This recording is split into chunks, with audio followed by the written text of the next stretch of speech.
बाजार के लिए जो चिंता का जो सबब है वो है एफआईज की बिकवाली। कल हमने देखा कि 3,500 करोड़ रुपए की सेलिंग की एफआईज हैं और इसको जरा समझते हैं, अपने साथ जोड़ते हैं। हमारे साथ जुड़ गए हैं ईटीनाउ और ईटीनाउ स्वदेश के senior executive editor Sajeet Manghat. Sajeet sir, good morning. बहुत शुक्रिया सर आपका समय देने के लिए। सर, ग्लोबल जो पिक्चर है वो थोड़ी मिक्स्ड है। एफआईज ने कल फिर बेचा है 3,500 करोड़ रुपए का। हालांकि डीआईज की अच्छी बाइंग है, करीब 5,000 करोड़ रुपए के आसपास की नेट। कैसे देख रहे हैं सर आप इसे और क्या असर होगा आज? देखिए, कल का अगर हम वो देखें तो हमने देखा कि काफ़ी एक्टिविटी रही एनएससी और बीएसई में। बीएसई में काफ़ी ब्लॉक डील थे। एटर्नल का ब्लॉक डील आया था, कोफोज का आया था, फर्स्ट होम फर्स्ट का आया था जिसमें 5% स्टेक बिका कल। एटर्नल और कोफोज में 1% स्टेक बिका कल। तो उसके चलते थोड़ी सी नरमी हमने देखने को मिली अपने इसमें। हमने ये देखा कि 5,000 से ज़्यादा डीआईएस ने खरीदा, जिसमें म्यूचुअल फंड सबसे ज़्यादा हैं, और एफआईएस ने जो है लगभग 3,500 करोड़ की नेट सेलिंग की है। तो वो ब्लॉक डील्स के चलते ये हुआ है। बट वो जो मोमेंटम है, वो जो लिक्विडिटी है एफआईएस की, वो मिसिंग है। अगर आज भी हम देखें तो बाज़ार पे ज़्यादा इम्पैक्ट इसका होना नहीं है। आज भी 1 या 2 ब्लॉक डील्स होने की उम्मीद है। आधार होम फाइनेंसिंग की उम्मीद है ब्लॉक डील होने की, तो वो भी है। तो आप नज़र रखिएगा कि मार्केट कैसे जा रहा है। निफ्टी में अगर हम देखें तो निफ्टी आज के डेट में फ्लैट बंद हो रहा है पिछले 2 दिन से। बट जो फंड एक्टिविटी हो रही है वो एक चीज़ दर्शाता है कि मिड कैप में काफ़ी एक्टिविटी चालू हो गई है। लोग खरीद रहे हैं वहाँ पर। उसके तहत उसमें बाइस और सेल फिगर आपको देखने को मिल रहा है। निफ्टी को अगर हम सिर्फ निफ्टी को देखें तो ऐसा लगता है कि कुछ हुआ ही नहीं है मार्केट में कुछ दिनों से, बट ऐसा नहीं है। पहले 50 या 100 स्टॉक्स को हटा दीजिए, उसके बाद एक्टिविटी देखिए कि स्मॉल कैप और मिड कैप में क्या हो रहा है। जहाँ पर सबसे ज़्यादा बिकवाली हुई है वहाँ पर कुछ खरीदारी भी हो रही है, बॉटम फिशिंग हो रही है। कुछ कंपनीज जिनके अर्निंग्स अच्छे आए हैं उन पर वापस बाइंग आ रही है। तो वो एक अंडर करंट है जहाँ पर मिड कैप और स्मॉल कैप में तो ऐसी बाइंग देखने को मिल रही है।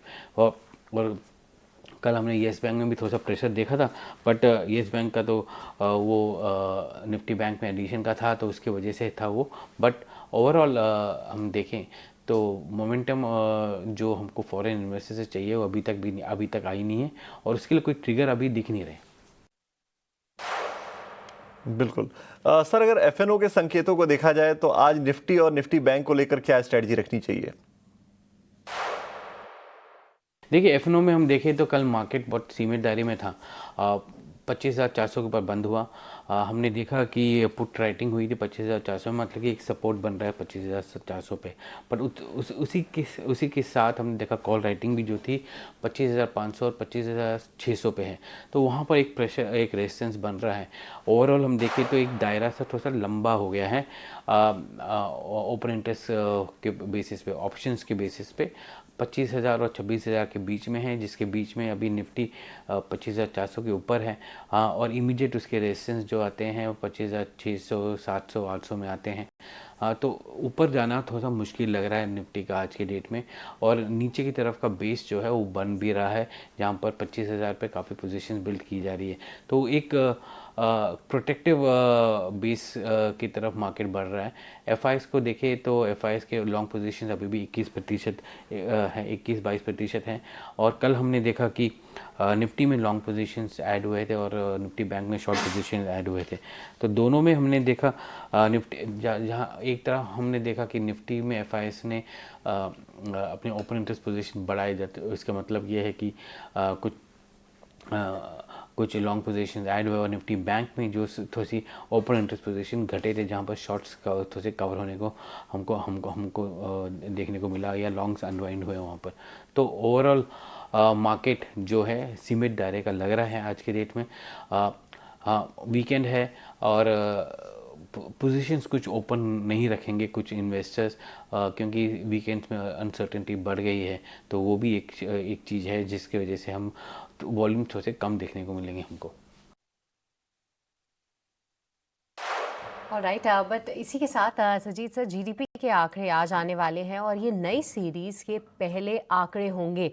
इन्हें कैसे रीड किया जाएगा, क्या उम्मीदें रहेंगी जो कि हमें जाननी चाहिए? देखिए जीडीपी के जो आंकड़े हैं वो एक तरह से इस तरह से बनाए गए हैं कि हमारे सर्विसेज इकोनॉमी में को जो डिपेंडेंसी है उसके अंदर भी हम अगर कुछ एक्टिविटी होती है, फेस्टिवल्स होते हैं या बाकी चीज़ होते हैं, उसको फैक्टर इन करने के लिए नए जीडीपी की सीरीज़ बनी है। ये सीरीज़ जो है एक तरह से इंटरनेशनल जो रिकमेंडेशंस हैं आईएमएफ के या वर्ल्ड बैंक के, उसके बेसिस पे भी बनी है, क्योंकि हमारे यहाँ पर अक्सर हमने देखा है कि फेस्टिवल्स होते हैं, इवेंट्स होते हैं बड़े, और वो फैक्टर इन जीडीपी में नहीं आ पाते हैं। तो उसको फैक्टर इन करने के लिए नए आंकड़े जो हैं 2022, एक तो बेस भी चेंज किया गया है, 2022-23 कर दिया गया है, और वो नए इवेंट्स को लाया गया है ताकि ये एक तरह से डायनामिक हो और वो दिखाए कि कैसे जीडीपी आगे जा रहा है। तो ये एक चीज़ है जिस पे आप ध्यान रखिएगा कि क्या क्या फैक्टर्स लेकर आते हैं। और उसके अलावा जो है Q3 के जो नंबर्स आने वाले हैं वो 6.8% के आसपास आने वाले हैं नए आंकड़ों के हिसाब से। हाँ, इसमें 2-3 चीज़ें हैं आपको ध्यान रखनी पड़ेगी। हमने जो अपना फिजिकल डेफिसिट बोला था और हमने जो डेट टू जीडीपी बोला था, वो फिजिकल डेफिसिट जो है ऑलमोस्ट हमारे जीडीपी के प्रतिशत में होता है कि कितना प्रतिशत है जीडीपी का। अब जीडीपी के आंकड़े चेंज होंगे तो फिजिकल डेफिसिट के नंबर भी शायद चेंज हो सकते हैं, तो उस पर एक नज़र रखिएगा कि कैसे हो रहा है। फुल ईयर के नंबर जो हैं अनुमान ये है कि 7.4% हो, और फुल ईयर के देखते हैं कि नए जीडीपी के आंकड़ों के हिसाब से कैसे प्रोजेक्शंस आते हैं और इकोनॉमिस्ट को जो नए फैक्टर्स हैं और जो ऐड होंगे उसको कैसे वो देखते हैं और उसको कैसे प्रोजेक्ट करते हैं। तो एक इंटरेस्टिंग रहेगा, ये हर 10 साल में एक बार हमको देखने को मिलता है, बट ये रीबेसिंग ज़रूरी होता है क्योंकि हर 10 साल में फैक्टर्स चेंज हो जाते हैं, इकोनॉमिक कंडीशंस चेंज हो जाती हैं, और जो इन्फ्लुएंसेस होती हैं ग्रोथ को वो भी चेंज हो जाती हैं। तो वो सब इस आंकड़ों में हमको देखने को मिलेगा। सजीत सर, गॉडियम आईवीएफ की आज लिस्टिंग होने वाली है, इस पर भी सर राय दीजिए। छोटा इशू था तो सब्सक्रिप्शन अच्छा मिल गया, 7 गुना से ज़्यादा भर गया। हालांकि ग्रे मार्केट प्रीमियम से संकेत कुछ खास मिल नहीं रहे हैं। तो सर स्ट्रेटजी क्या होनी चाहिए, क्या करना चाहिए निवेशकों को? देखिए छोटी सी कंपनी है, अगर टोटल वैल्यू देखें हम इसकी तो 600 करोड़ के आसपास होगी, 575 करोड़, 79 रुपीज़ पर शेयर का था इसका अपर एंड, और 7 टाइम्स सब्सक्राइब हुआ था। तो ऐसे नंबर में अगर नज़र डालें तो 38-39% का इसका एबिटा मार्जिन दिख रहा है।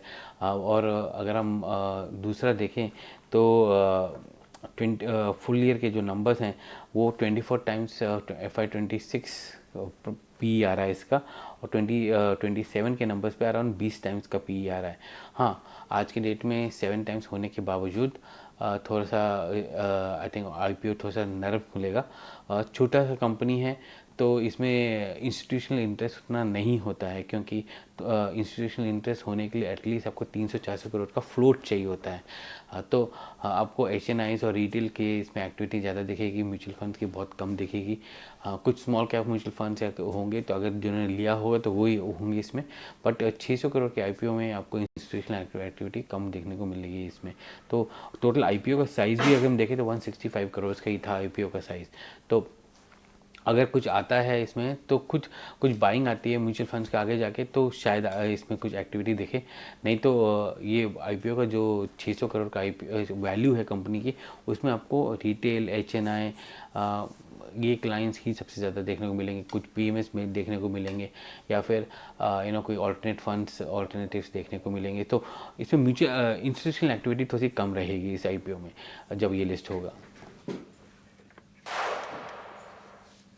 बिल्कुल, बहुत शुक्रिया सजीत सर, आज सुबह सुबह आप जुड़े और हमारे तमाम व्यूअर्स को आपने स्ट्रेटजी सजेस्ट की कि तमाम स्टॉक्स पर, इंडाइसेस पर और लिस्टिंग के ऊपर भी क्या करना है। बहुत शुक्रिया इसके लिए।